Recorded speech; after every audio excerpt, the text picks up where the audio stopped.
O mattina, porto decreti e l'amnistia e grazie per carcerato, o mattina. Uè Pascal, dammi mattina. Ecco servito a donna Enrichetta. Sai a quali reati si riferiscono sti grazi che hanno cacciato? Non so, Donna Enrichetta. Ma perché il marito vostro sta ancora carcerato? E chi l'avete 5 anni e 4 mesi, ha fatto un anno e mezzo, avesse fatto ancora nati 46 mesi. Ma che facete per avere questa condanna così forte? Si appiccicai con qualcuno? No, fui condannato innocentemente. Ecco. L'arrestai in coppa tram numero 3, con un portafoglio in mano che non era il suo. Il signore lo faceva acchiappare e diceva che il marito me ce l'aveva sfilata in da sacca. Ma il portafoglio era veramente chi lo signore? Signor sì, era chi lo signore, però il marito mi sono trovato in mano innocentemente. Povero cristiano, e per non sbagliare chi fu condannato? No, non fui solo per questo, fui pure che il marito mi teneva una recidiva, perché una volta per distrazione rette un biglietto di 10.000 euro di fava sanno tabaccare e quando faceva la causa fui condannato innocentemente per sfacciatore di monete false. Povero uomo.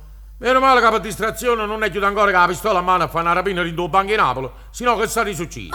L'avarino condannato innocentemente per rapina aggravata e minaccia di vita a mano armata. Povero giovane, ma muore subito tuo marito, te va?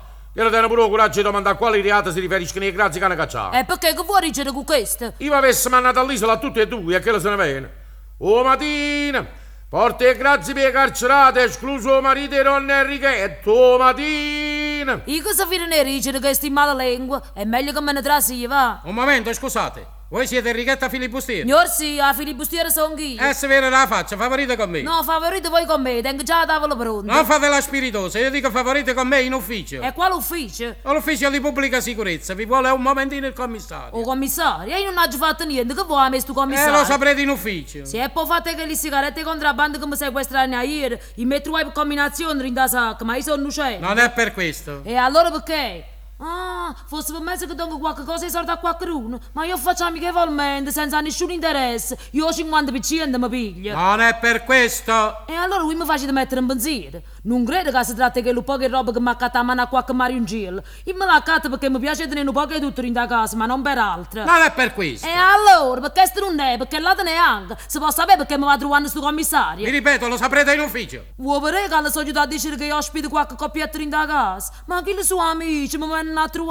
Se stanno una mezz'ora e se ne vanno e posso dire no. Non è per questo. È perché hanno me chi te bivese, posso sapere? Voi avete trasgredito l'ordine di vigilanza speciale. Stanotte è venuta la pattuglia a casa e non va trovata. Dove siete stati? Ah, sono stata a fare un furto e scasso che hanno fatto a un orefice in coppa uomo. Ma io sono giusto per pigliare un mercenario. Non mi sono accostato proprio vicino al magazzino. Te lo faccio pigliare io l'aria. Andiamo, vieni con me. Io sono innocente, brigadiere, sono innocente. Lo saccio, e siccome gli innocenti miei e colpevoli non ci possono stare, in modo porta a Poggio Reale, a così sta in mezzo al lato innocente come te. Cammini, innocente. Sono innocente, brigadiere, sono innocente. O mattina, porto decreti e l'amnistia e grazie per carcerato, o mattina. Vattene, malauri, vattene. E vattene, grazie per disgraziarmi, vattene, vattene.